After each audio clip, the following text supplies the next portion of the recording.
ഗസയിൽ വെടിനിർത്തൽ ഒരാഴ്ചയ്ക്കകം സാധ്യമാകുമെന്നാണ് American president Donald ട്രംപിന്റെ പ്രസ്താവന.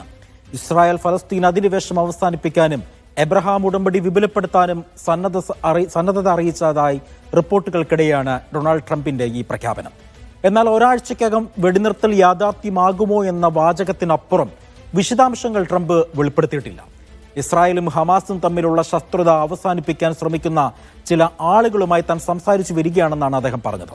എന്നാൽ ആരോടാണ്, എന്തൊക്കെയാണ് സംസാരിച്ചതെന്നതിനെക്കുറിച്ച് ട്രംപ് വ്യക്തമാക്കുന്നില്ല.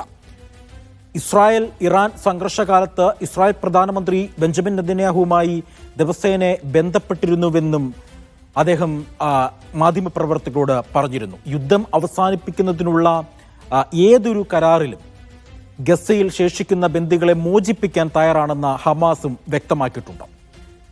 എന്നാൽ ഹമാസിനെ നിരാധികരിച്ചാൽ മാത്രമേ തങ്ങൾക്ക് അവസാനിപ്പിക്കാൻ കഴിയൂ എന്നാണ് ഇസ്രായേലിന്റെ നിലപാട്. ഈ നിലപാട് ഹമാസ് ഒട്ടും അംഗീകരിക്കാത്തതാണ്. ഇറാൻ ഇസ്രായേൽ വെടിനിർത്തൽ സാധ്യമായ പശ്ചാത്തലത്തിൽ ഗസയിലെ പ്രശ്നപരിഹാരത്തിനും സാധ്യതയേറെയുന്നുണ്ട്. അതേസമയം ട്രംപിന്റെ ഗസ വിഷയത്തിലെ അഭിപ്രായങ്ങൾക്കപ്പുറം പങ്കിടാൻ തങ്ങളുടെ പക്കൽ ഒരു വിവരവുമില്ല എന്നാണ് US പ്രത്യേക പ്രതിനിധി സ്റ്റീവ് വിറ്റ്കോഫിന്റെ ഓഫീസിന്റെ വക്താവ് മാധ്യമങ്ങളോട് പറഞ്ഞിരിക്കുന്ന വിവരം. നമുക്കിപ്പം താജ് ആലുവ ചേരുകയാണ്. ഡോക്ടർ താജ് ആലുവ, ട്രംപിന്റെ ഈ ഒരു പ്രഖ്യാപനം ഏത് തലത്തിലാണ് നമുക്കതിനെ നോക്കിക്കാണാൻ കഴിയുക? ഗസയിൽ സമാധാനം പുനഃസ്ഥാപിക്കാൻ കഴിയുമോ? വെടിനിർത്തൽ പൂർണ്ണമായും സാധ്യമാണോ ഗസയിൽ?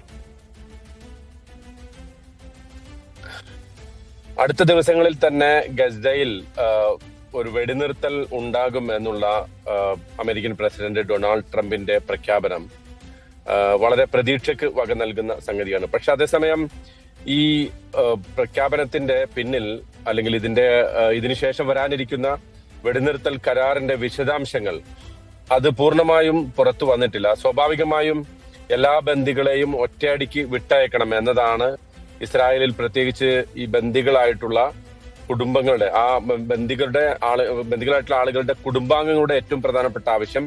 ഇനിയും ഒരു ഘട്ടം ഘട്ടമായിട്ടുള്ള ഒരു കൈമാറ്റ കരാറിന് പകരം നിലവിലുള്ള എല്ലാ ബന്ദികളെയും ഒറ്റയടിക്ക് വിട്ട് നൽകണം. അതോടൊപ്പം ഗസയിൽ നിന്ന് പൂർണ്ണമായും ഇസ്രായേൽ സൈന്യം പിന്മാറണം.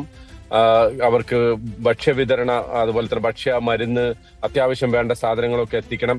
ഇങ്ങനെയുള്ള വളരെ ശക്തമായിട്ടുള്ള ഒരു ആവശ്യമാണ് നിലവിലുള്ളത്. അത് പലസ്തീനുകളുടെ ഭാഗത്തു നിന്ന് പെട്ടെന്ന് തന്നെ പൂർണ്ണമായിട്ടും വെടിനിർത്തൽ, ഇസ്രായേൽ സൈന്യം വെടിനിർത്തണം, അവർ പൂർണ്ണമായും ഗസയിൽ നിന്ന് പിൻവാങ്ങണം എന്നതാണ് ഹമാസിന്റെ ആവശ്യം. പക്ഷേ ആ ഒരു ആവശ്യത്തിന് നെതന്യാഹു എത്രമാത്രം വഴങ്ങും എന്ന് കണ്ടറിയണം. ഈ വെടിനിർത്തൽ കരാറിന്റെ ഡീറ്റെയിൽസിലേക്ക് നമ്മൾ പോകുമ്പോൾ അത് ഏതർത്ഥത്തിലാണ് നെതന്യാഹു അത് സമ്മതിക്കുന്നത് എന്നത് നമുക്ക് പൂർണ്ണമായും വ്യക്തമല്ല. പ്രത്യേകിച്ചും നേരത്തെ ഇതിനു മുമ്പ് ഉണ്ടായിരുന്ന വെടിനിർത്തൽ കരാറിൽ അതിൽ നിന്ന് പിന്മാറാൻ നെതന്യാഹു പറഞ്ഞ ന്യായങ്ങൾ നമുക്ക് വളരെ വിചിത്രമായി തോന്നുന്നു. പലപ്പോഴും ചെറിയ ചെറിയ ന്യായങ്ങളുടെ പുറത്താണ്. ലിസ്റ്റ് കൈമാറിയില്ല, അല്ലെങ്കിൽ കൃത്യമായ സമയത്ത് വിട്ടയക്കുന്ന ബന്ദികളുടെ ലിസ്റ്റ് കിട്ടിയില്ല, അത് ആ വിവരങ്ങൾ പൂർണ്ണമല്ല. അങ്ങനെയുള്ള വളരെ ചെറിയ ചെറിയ ന്യായങ്ങൾ പറഞ്ഞിട്ടാണ് കഴിഞ്ഞ തവണ നെതന്യാഹു ആ വെടിനിർത്തൽ കരാറിൽ നിന്ന് പിന്മാറുകയും ഇസ്രായേൽ ഗസയ്ക്കെതിരെ അതിശക്തമായ ആക്രമണം പുനരാരംഭിക്കുകയും ചെയ്തത്.